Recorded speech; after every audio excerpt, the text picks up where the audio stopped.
There's a fascinating and occasionally insufferable mystique around avant-garde art that gives it this odd reputation, that if it's incomprehensible it has to be brilliant.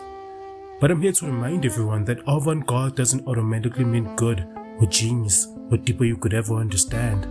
Sometimes it's just confusing, and that's okay as long as we're being real about it. Recently I saw a video by an avant-garde filmmaker TikToker who remained nameless for now, mainly because saying anything remotely negative about him will summon his legion of internet minions. But for now let's call him Captain Dumbass. He decided to go on a rant about a short film that earned a bit of buzz a year ago, dismissing it with the type of smug confidence that make you think it'd been granted some divine right to gatekeep creativity. And honestly, his criticism felt less like an educated analysis and more like he was reading from the film school hot takes handbook. Yes, we all know art is subjective, to a point, but hearing Captain Dumbass act as if his avant-garde lens is the only one through true art can be seen was, well, a bit much. Let's get one thing straight. Avant-garde has long been a shield for artists with ideas that are too obscure for mainstream consumption.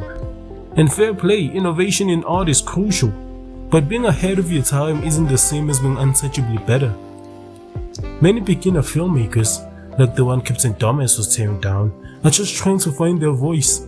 They're experimenting, and maybe they have a few lines of clunky dialogue. Just in case we get killed, I wanted to tell you, you have the biggest dick I've ever seen on a man. And scenes that feel way too melodramatic. Yes, Miss Hart. You failed me. Why don't we talk about this after class? What's there to talk about? You failed me. But at least they are putting something out into the world and taking risks. Meanwhile, some avant-garde pieces aren't getting the acclaim they might be hoping for. Instead, they're attracting, let's say, a niche crowd, who might congratulate the artists but sometimes feel like they're just applauding out of politeness, or maybe out of sheer pretension. Here's the reality. Even some great avant-garde art is questionable. Think of David Lynch, one of the legends. He's created some true masterpieces, but let's be real, sometimes his work feels a little bit self-indulgent. There's the infamous banana duct tape to a wall. Sure, that stirred up some conversation about art and value, but at the end of the day, it was still just a banana.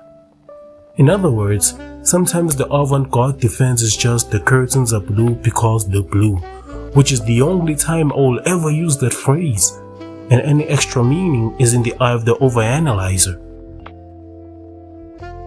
And we can't forget about Yoko Ono. Many of her visual artworks are groundbreaking, but when it comes to music?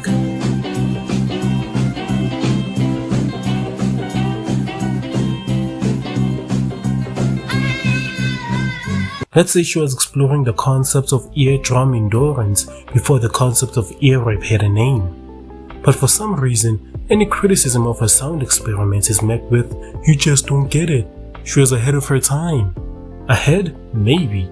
Unpleasant? Also maybe.